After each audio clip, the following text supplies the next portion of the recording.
welcome to. Sorry. I wasn't thinking. Okay, hold on. I was taking a sip. Okay. Hello and welcome to today's episode of Fearless Conversations. My name is Dawn Tamp. This is Rochelle Ragusi and Jade Lozo. High five. You guys have to high five now. Woo! Air five first. You left me hanging. Sorry. We just have to get moving. We need some movement.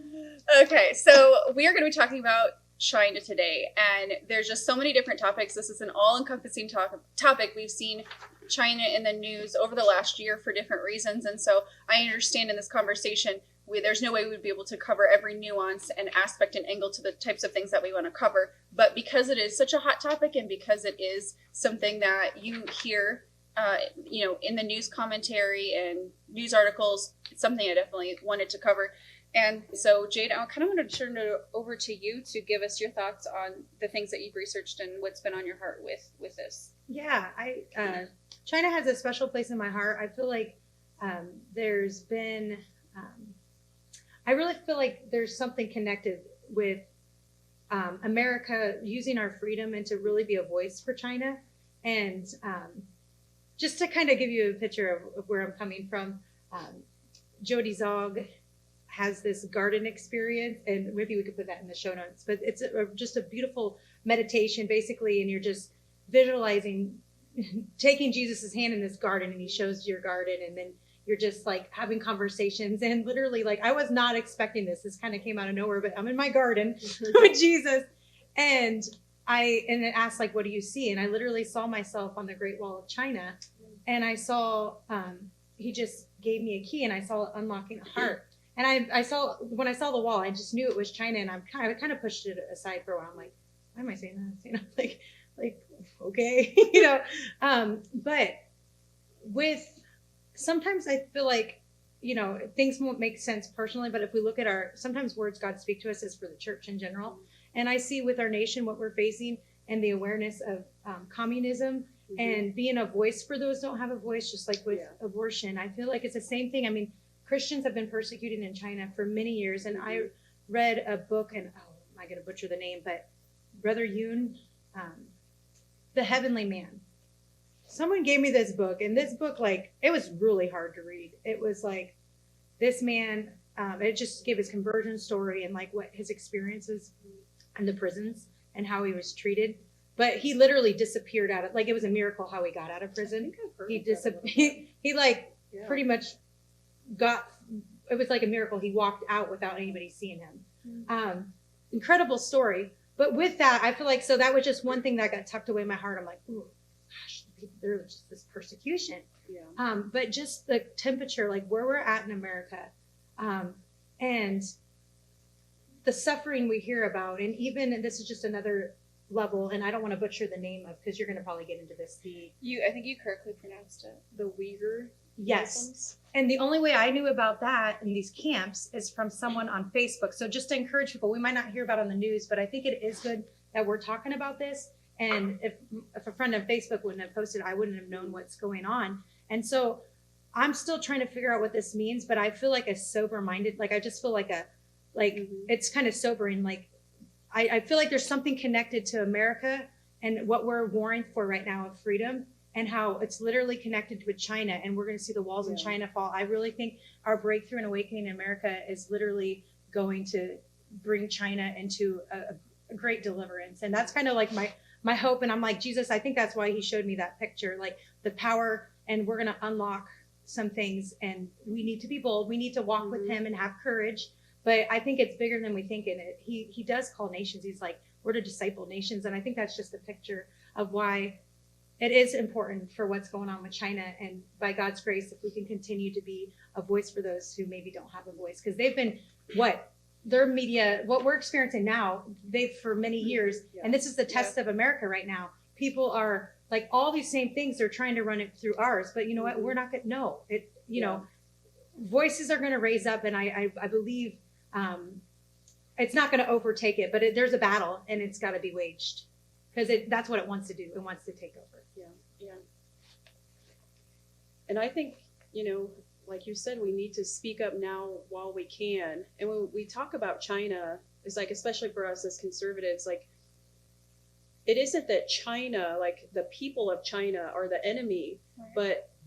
but the communist rule of China is an enemy, and they've been doing it for far too long, like you said. And the fact that we're even looking at them as a model, their freedom. Do they even have freedom? You know, we see the persecution of Christians and now these Muslims, and as far as even how many kids they're allowed to have. You hear, especially on the liberal side of the aisle here in America, like, who gets to tell a woman what she can do with her body? Well, they're telling you how many children you can produce, and then if you so many Chinese baby girls are just left. They're abandoned because they want a boy to carry on the name, and it's a great devastation what's going on in China. And so I hope that we in America would not buddy up with the communist ruling of China, but that we would have a heart for the people in China.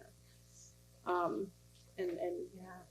That just breaks my heart. Like I watched, I think it was this last month, a documentary. Like that's real, like what they're facing with the one child rule. Like, and I think they changed it to 2 now, right? did they? I think Forcing, and how many people got these forced abortions? so. Yeah. And not only that is like, and it showed these clips of these orphanages and how many baby girls have just Mhm. died, Mhm. and just like they're discarded like trash. And Yes. it's just like, it's heartbreaking. Yeah, and what came up for me even recently and wanting to talk about this is reading this article from the Daily Wire. It's called, it's basically talked about this elite American university. It's Washington, St. Louis, that's partnered with something called the USAR, and it's the only American university that's partnered with Communist China on this, the Communist China Party, basically offering them support in developing more export from China to European countries, other countries who are rich in natural resources, offering more eligibility or access, I guess, from China to these other countries. And where my thoughts were leading with that is, China is a growing global superpower. It Mhm. continues to gain and grow, but yet this is the same country where they lied about their COVID numbers and they have a controlled media. And there's just, you talked about it yourself, that we are trying things out here that they are living through. And it's a scary thing with the censorship and a controlled media. And, I don't want that to be America's destiny. I don't think anybody does. And so it was just a concern, reading this article about the USAR and, the alliance and then the stories that we were talking about earlier with the Uyghur Muslims and the reports that have come out, and the devastating testimonies. It's such a huge human rights violation. Mhm. Yeah. This is coming from. You're right. And it's good to remember, like, it's not the Chinese people, it's literally it's the government, it's the communist control. Like, they're controlling the media, what their people, they basically decide what people can see, and they have their narrative, and everybody's going to get that in their country because they want their uniform. It's like forced uniformity Mhm. of the country, but like, it's just not a good recipe. Yeah. And you can see that, and you can see what it's caused. Like again, doing case studies, like go back and look at the suffering that's happened from it, and that's enough for us to be like, no, we don't want that, But it is an aggressive force, and it's got to meet, And I think, what is any government to tell its people what they can and cannot believe in? And we're seeing that here, where they can't even have a religion in China. And they kind of run off of a philosophy where some people would classify it as a religion, but it's all about being obedient to their nation. And who are they to tell their people that they cannot have a faith outside of China? And China is really it's power hungry. In my notes, I was like, I don't know where to take this, but I remembered in one of my earlier classes that I took, I did a research over the Silk Road in China, because a couple professors were laying heavy on the tariffs that Trump was placing on China. And I just think, gosh, how fortunate were we to for that time have Trump pushing against China. That I mean, he's standing up to China, and China needs to be stood up to. You know, because they all the way back in 130 BCE, I'll just do like a short little history thing here, is China dominated in trade with what was known as the Silk Road, and I don't know if anybody's heard that. I've heard that term. And for 2,500 years, they dominated the trade globally until the Portuguese discovered a sea route from Europe to Asia. And Oh, wow. but they've never stopped wanting to be the dominant force when it comes to trade and many things, really, when we look at the globe, like what they're trying to be. And I think it was in 2013 their president had announced that they were going to build back this Silk Road, and it was called, he initially called it the One Belt One Road project, and then it was later named the Belt and Road Initiative, and it's like 4 different roads. They're going to try and revive the land Silk Road. They're going to do some sea route through the Indian Ocean, a digital Silk Road, which how could you not in America or in the world today, and then a polar Silk Road, which is just shipping routes from the Arctic, and they're going to partner with Russia. But what they were doing was China was reaching out to these poorer countries, and they're offering these huge loans, basically, and they make it sound like this is no strings attached. You know, we're going to give you this loan, you're going to be able to kind of fix your country up. And then what they're doing is they're coming in and they're trying to collect on the money then when the countries don't have it. And so the countries can't pay the money back. So what they do is they collect on collateral. And so Sri Lanka actually fell victim to this, and China was able to, I don't think they completely seized it, but they took a really important port that Sri Lanka has, and they've been utilizing it. And so when we hear people on the left talk about, you know, it shouldn't just be America first, and America should be reaching other nations, and then we look at what China's doing to these poor nations, and if you don't stand up to China, how can you sit back and say we should be caring about other nations? Right, that's just ignorant. You hear Biden in his town hall meeting saying, you know, we just know that other countries have a different way of doing things. And so which is it? You know, which is it? Is it, do you care about these other countries or do you not? And honestly, I just kind of found myself kind of getting fired up again just about this whole idea of peace and unity with this Biden administration and what they were supposed to represent. And then they come in and what good have they done? There was no peace and unity. And what they actually really needed to say was, we just want to be comfortable with who's in the White House, like that their beliefs match up with our beliefs. It's not about peace and unity. I mean, you've seen the nasty things that they've been saying. And now all of a sudden we want to give new terminology to kids in cages, and we're, you know, other countries will do what they do. It doesn't matter how they're treating religious individuals in their country, they'll do what they do. And I think I'm actually physically sick about it when I think about it. It's and the fact that they have control over the media and big tech, and they'll twist it in any which way. It doesn't matter what they say or do, because it'll always be spun in a way to make them sound like they're the party that cares about others, that they're the party of compassion. And this isn't compassion. To not stand up to something as big as China and what they're doing to other people, that's not compassion. Right. That's power hungry.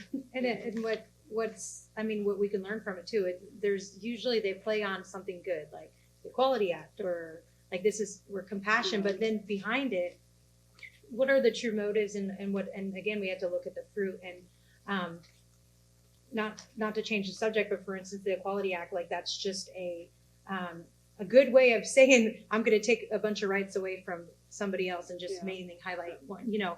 And so growing up, I used to I was kind of ignorant to all this. Like I was like, yeah, why does America think they need to go dip their, let's figure out what we need to do, you know. But then when you really think of like the principle to who much is given, much is, you know, required. And there is a way to govern righteously. There is a way to govern with compassion and actually mean what you say and do it. And there's been a lot of fishy business for a long time.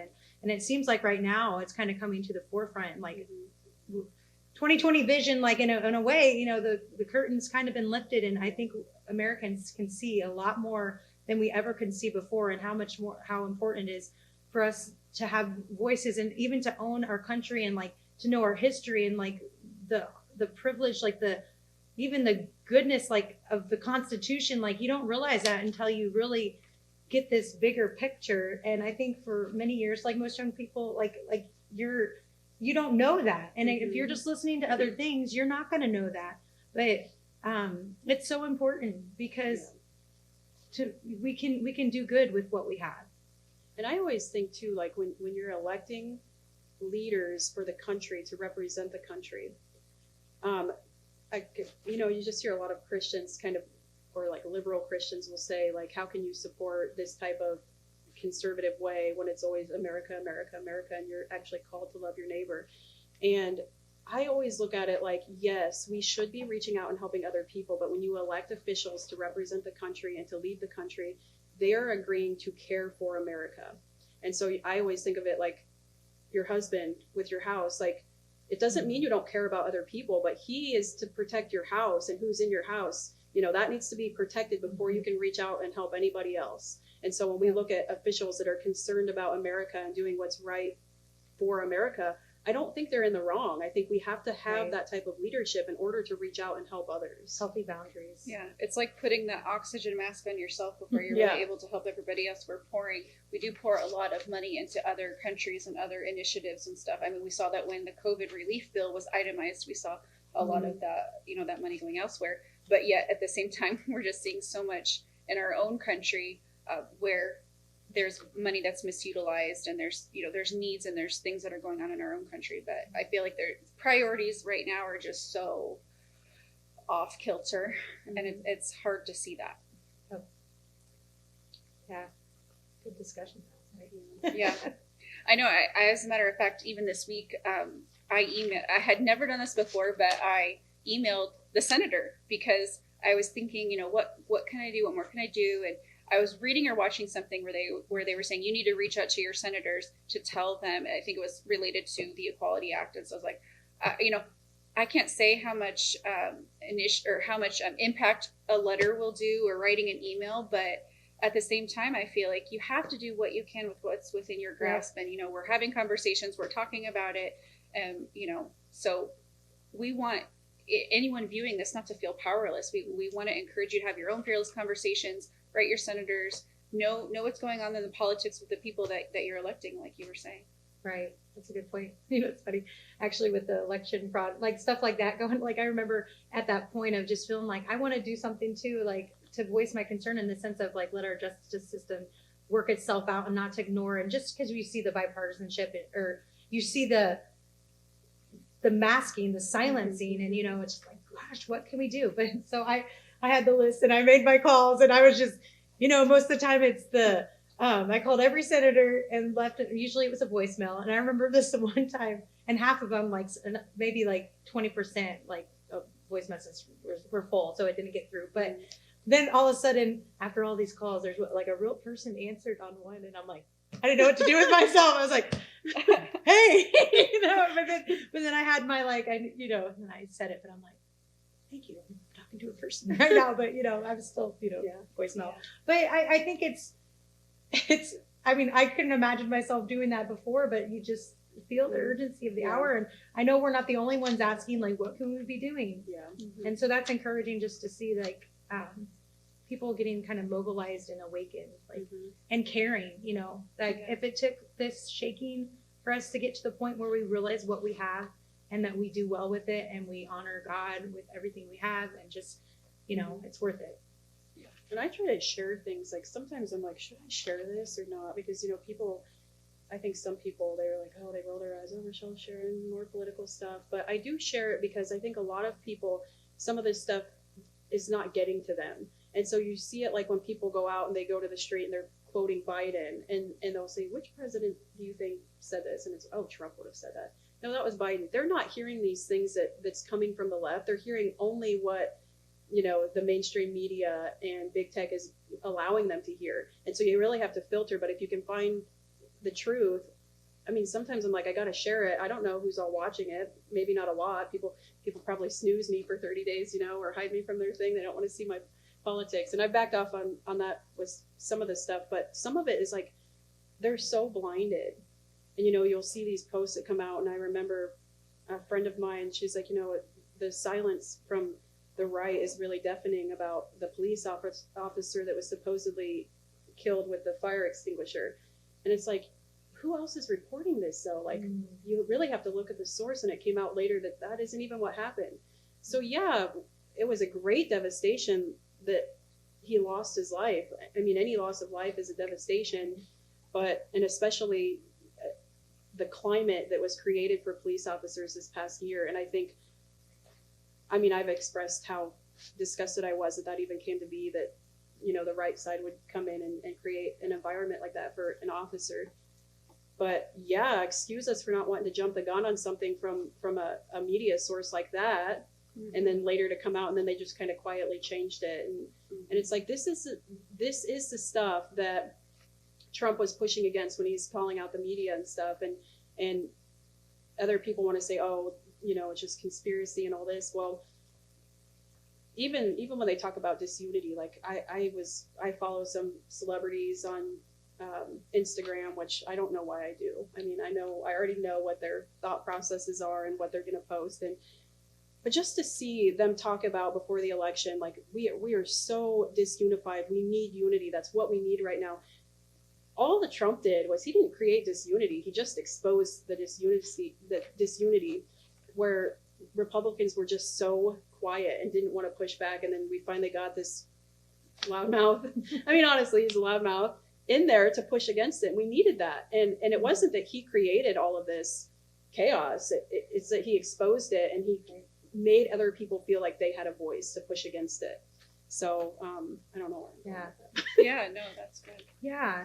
And that got me thinking too, it's important our motives, because I think that the right got it wrong a little bit, like, and we can repent and build relationships better, I think, because I think for a while, like the Trumpers, like, I think there's so many good things, and like, yeah, breaking political correctness, but you could be on the right side all day long, but if you have a crappy heart about it, then you're And you just see as that bad. there, yeah. And that's what grieves my heart too, is just like this, you know, like, you don't just, your self-righteousness, like yes, we need to have the right side and we need to be the voice, but I think heart motives are good. And so many people smelled that or saw it, and it just wasn't, that attitude wasn't unifying either. So yes, let's use our voice, but let's make sure we're not doing it just to be like, you guys suck, see, we're on the right, you know, like there's just this vibe. And I think it's important, you know, and honestly that a lot of us could repent for,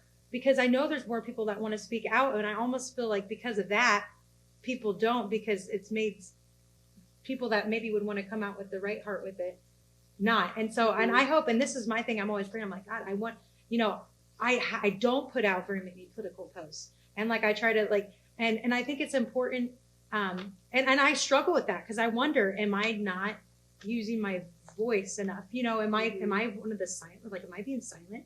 Am I giving into the mob? You know, like I wrestle with that.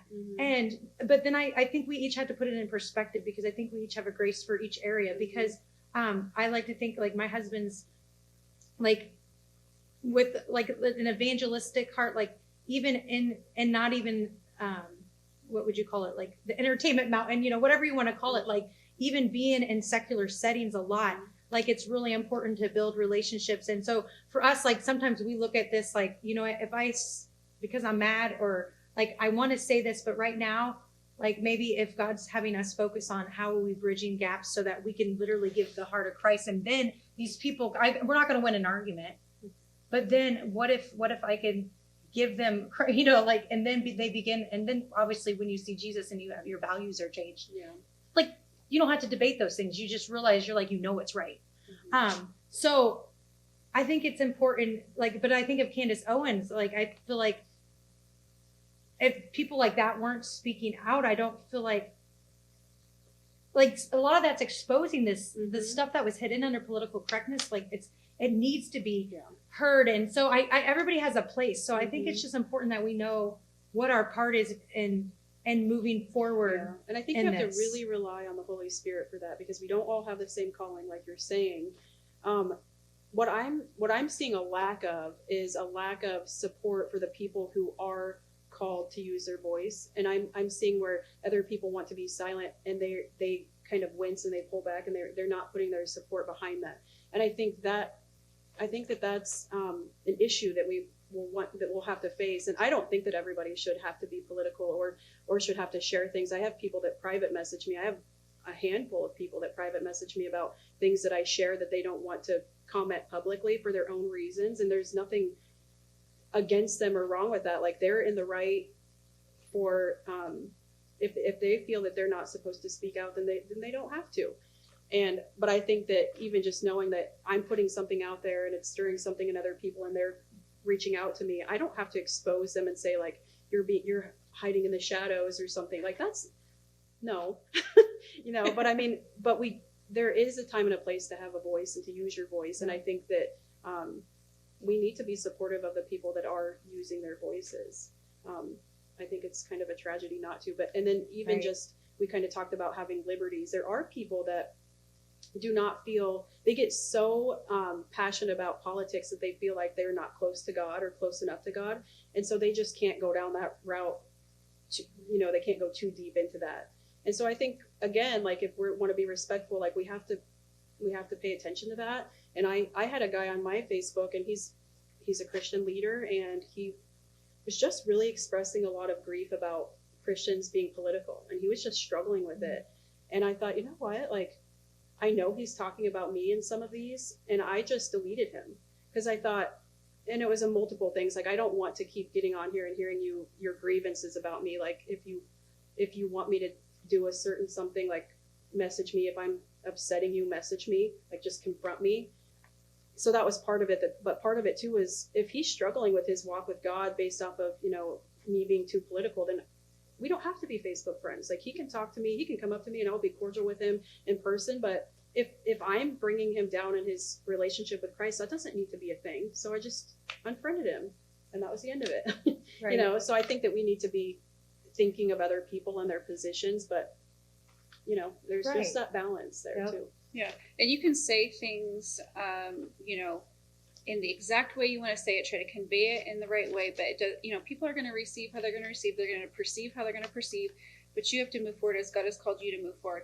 I know, just even in our conversations, as we're talking, there's things that we share that are going to be, depending on where the audience is at and what their experiences has been in life, what their filter they're viewing life through. They're going to hear things and they're going to respond in a different way to each of us based on how we've said things. And so I think it is important to really be sensitive to the Holy Spirit, how He's leading you.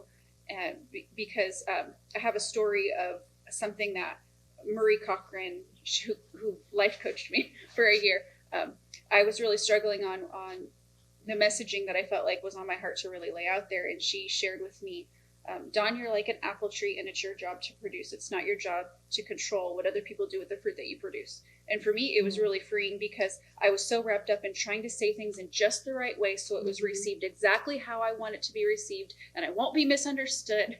And I was like so hung up on that. And she really helped me break free from that. You just produce what God has given you to produce. You can't control how somebody's going to receive it. They may come up to your apple tree.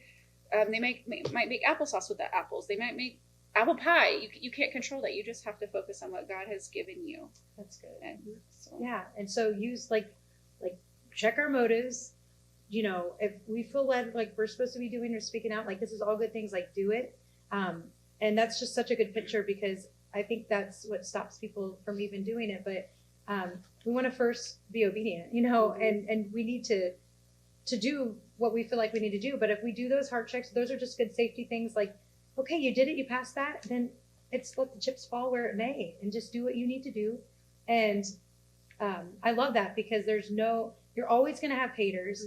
And I always thought of that when I looked at celebrities. Like, they may be the most liked, and like anybody who steps out Yeah. and gets in the limelight, like, there's always, you're going to have fans, and you're going to have like people who are like, yay, I love what you're doing. But you're going to have people that are like throwing tomatoes at Yeah. you, like literally like using the meanest, like just spending their life just trying to kill you, like pretty much. So it's like, that's going to happen. And I think that's like the biggest sign of maturity, is when we own our voice, we, with the right motives and right heart, we do what we feel like God's leading us to do, whatever the consequence. Because no matter what, like, especially if we're not going to live a safe, sit back kind of life, this is what we're going to face, but it's worth it.